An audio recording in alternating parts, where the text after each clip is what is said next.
Thank you, my friends.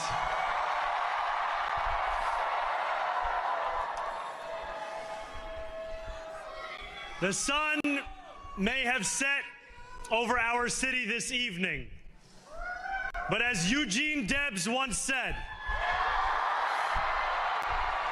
I can see the dawn of a better day for humanity.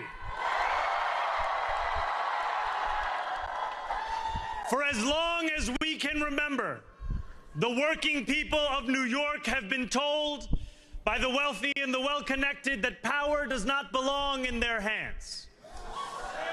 Fingers bruised from lifting boxes on the warehouse floor, palms calloused from delivery bike handlebars, knuckles scarred with kitchen burns. These are not hands that have been allowed to hold power. And yet, over the last 12 months, you have dared to reach for something greater.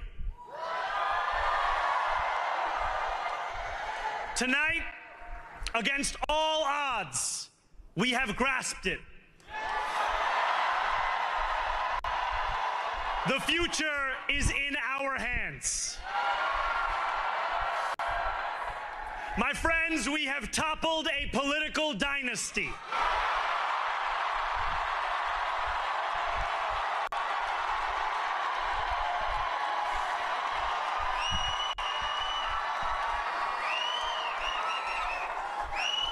I wish Andrew Cuomo only the best in private life. But let tonight be the final time I utter his name as we turn the page on a politics that abandons the many and answers only to the few.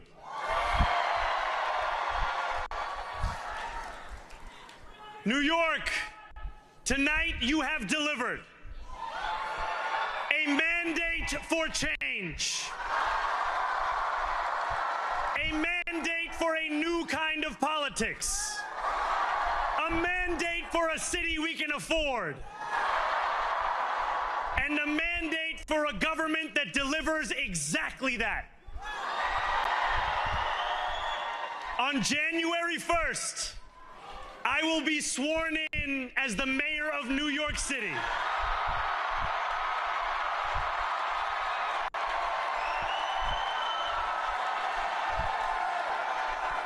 And that is because of you. So before I say anything else, I must say this. Thank you.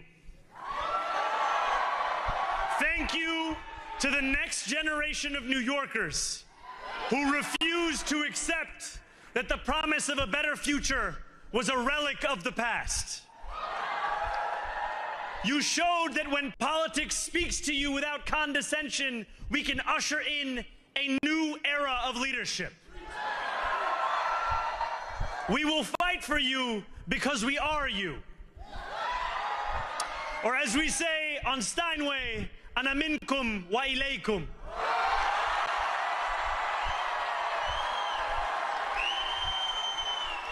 Thank you to those so often forgotten by the politics of our city who made this movement their own. I speak of Yemeni bodega owners and Mexican abuelas, Senegalese taxi drivers and Uzbek nurses, Trinidadian line cooks and Ethiopian aunties. Yes, aunties.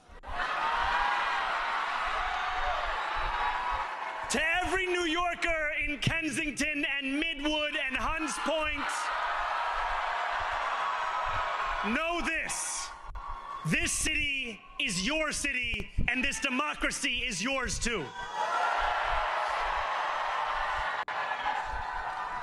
This campaign is about people like Wesley, an $11.99 organizer I met outside of Elmhurst Hospital on Thursday night. A New Yorker who lives elsewhere, who commutes 2 hours each way from Pennsylvania because rent is too expensive in this city. It's about people like the woman I met on the BX 33 years ago, who said to me, I used to love New York, but now it's just where I live. And it's about people like Richard, the taxi driver I went on a 15-day hunger strike with outside of City Hall, who still has to drive his cab 7 days a week. My brother, we are in City Hall now.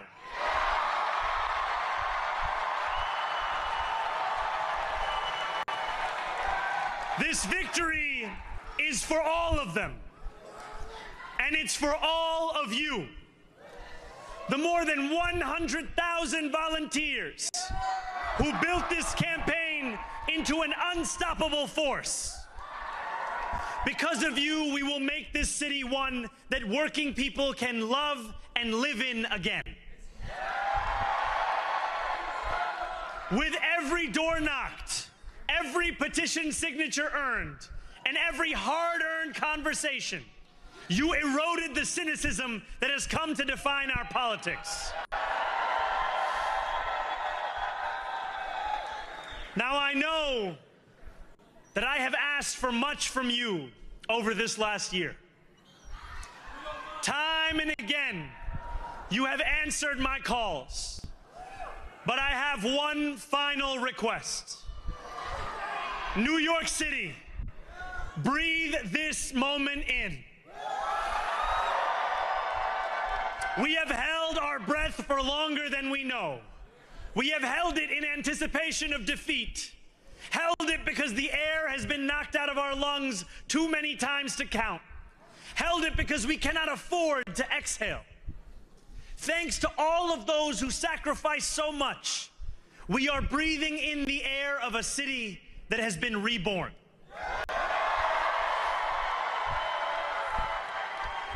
To my campaign team, who believed when no one else did, and who took an electoral project and turned it into so much more, I will never be able to express the depth of my gratitude. You can sleep now. To my parents, Mama and Baba, you have made me into the man I am today. I am so proud to be your son. And to my incredible wife, Rama,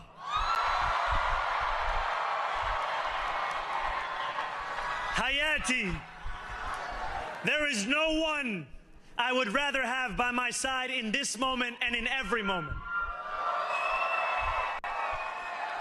To every New Yorker, whether you voted for me, for one of my opponents, or felt too disappointed by politics to vote at all, thank you for the opportunity to prove myself worthy of your trust. I will wake each morning with a singular purpose: to make this city better for you than it was the day before.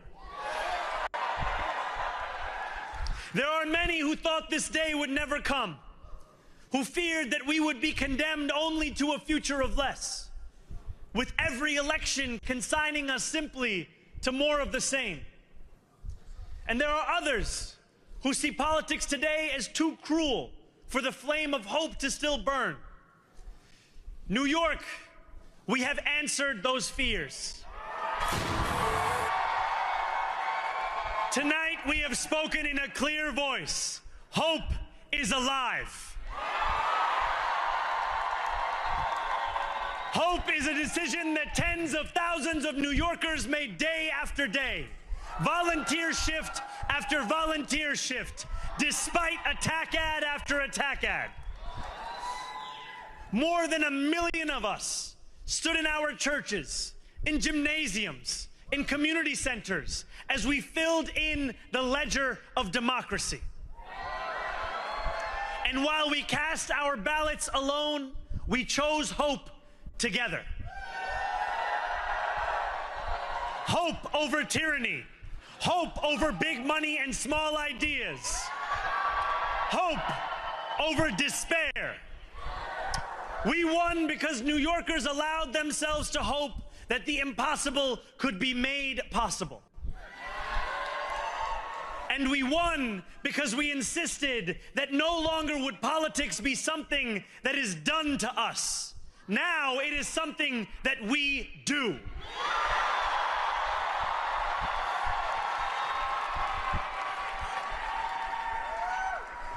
Standing before you, I think of the words of Jawaharlal Nehru. A moment comes but rarely in history when we step out from the old to the new, when an age ends and when the soul of a nation long suppressed finds utterance. Tonight we have stepped out from the old into the new. So let us speak now with clarity and conviction that cannot be misunderstood about what this new age will deliver and for whom. This will be an age where New Yorkers expect from their leaders a bold vision of what we will achieve, rather than a list of excuses for what we are too timid to attempt. Central to that vision will be the most ambitious agenda to tackle the cost of living crisis that this city has seen since the days of Fiorella LaGuardia.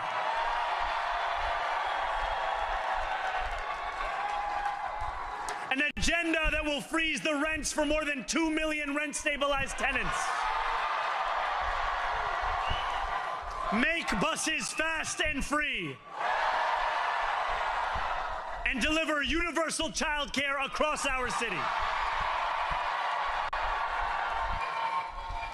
Years from now, may our only regret be that this day took so long to come.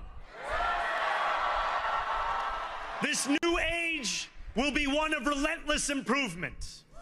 We will hire thousands more teachers.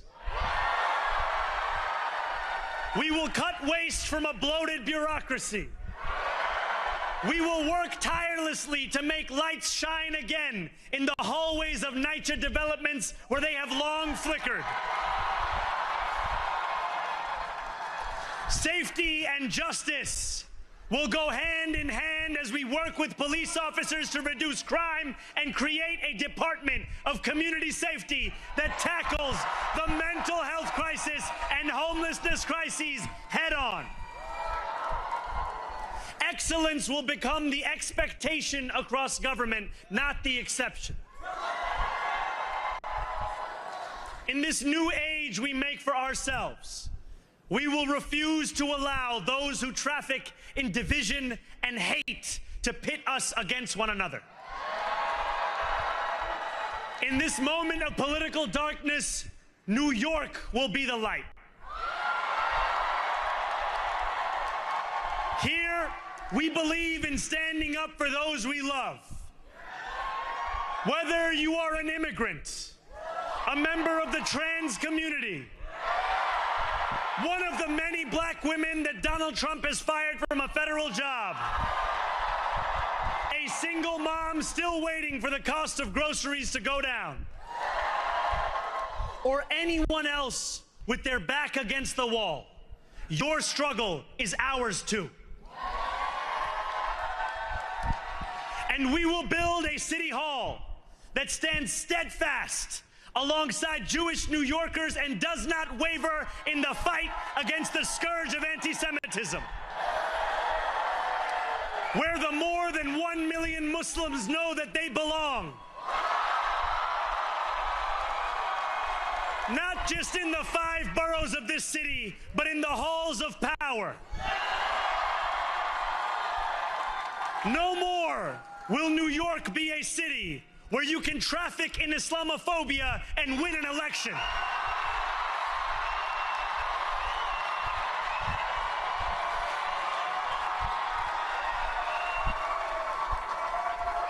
This new age will be defined by a competence and a compassion that have too long been placed at odds with one another. We will prove that there is no problem too large for government to solve and no concern too small for it to care about. For years, those in City Hall have only helped those who can help them. But on January 1st, we will usher in a city government that helps everyone. Now, I know that many have heard our message only through the prism of misinformation. Tens of millions of dollars have been spent to redefine reality and to convince our neighbors that this new age is something that should frighten them. As has so often occurred, the billionaire class has sought to convince those making $30 an hour that their enemies are those earning $20 an hour.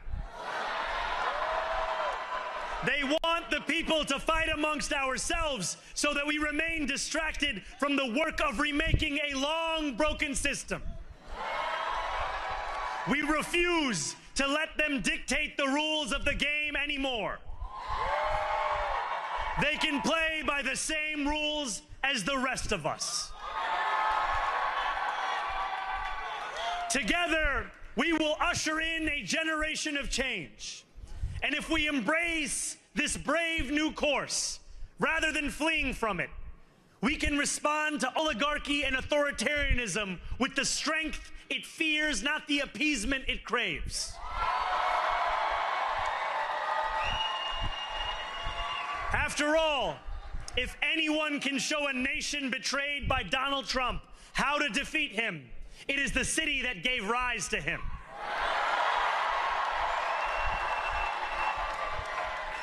And if there is any way to terrify a despot, it is by dismantling the very conditions that allowed him to accumulate power.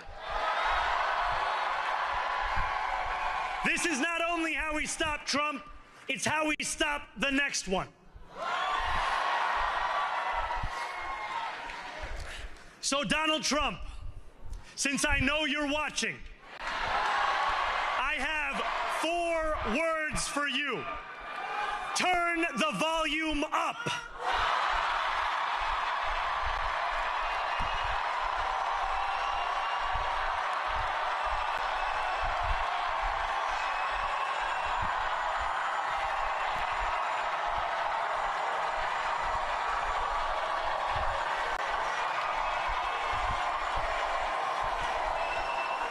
We will hold bad landlords to account because the Donald Trumps of our city have grown far too comfortable taking advantage of their tenants. We will put an end to the culture of corruption that has allowed billionaires like Trump to evade taxation and exploit tax breaks. We will stand alongside unions and expand labor protections because we know, just as Donald Trump does, that when working people have ironclad rights, the bosses who seek to extort them become very small indeed. New York will remain a city of immigrants, a city built by immigrants, powered by immigrants, and as of tonight, led by an immigrant.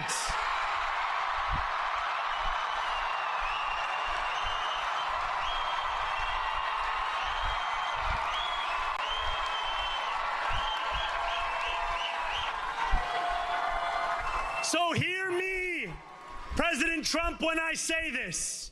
To get to any of us, you will have to get through all of us.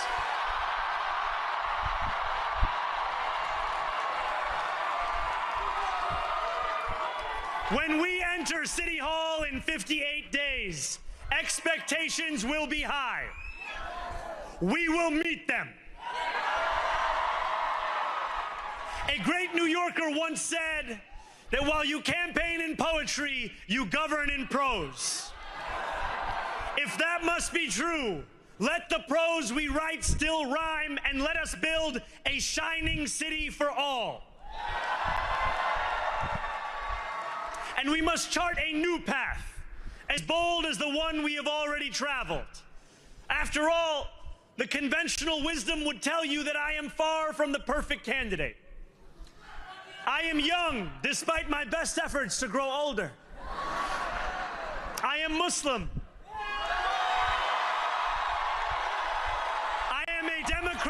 socialists. And most damning of all, I refuse to apologize for any of this. And yet, if tonight teaches us anything, it is that convention has held us back. We have bowed at the altar of caution, and we have paid a mighty price. Too many working people cannot recognize themselves in our party. And too many among us have turned to the right for answers to why they've been left behind. We will leave mediocrity in our past. No longer will we have to open a history book for proof that Democrats can dare to be great. Our greatness will be anything but abstract. It will be felt by every rent-stabilized tenant who wakes up on the first of every month, knowing the amount they're going to pay hasn't soared since the month before. It will be felt by each grandparent who can afford to stay in the home they have worked for, and whose grandchildren live nearby because the cost of childcare didn't send them to Long Island. It will be felt by the single mother who is safe on her commute and whose bus runs fast enough that she doesn't have to rush school drop-off to make it to work on time. And it will be felt when New Yorkers open their newspapers in the morning and read headlines of success, not scandal. Most of all, it will be felt by each New Yorker when the city they love finally loves them back. Together, New York, we're going to freeze the... Together, New York, we're going to make buses fast and... Together, New York, we're going to deliver universal... Let the words we've spoken together, the dreams we've dreamt together, become the agenda we deliver together.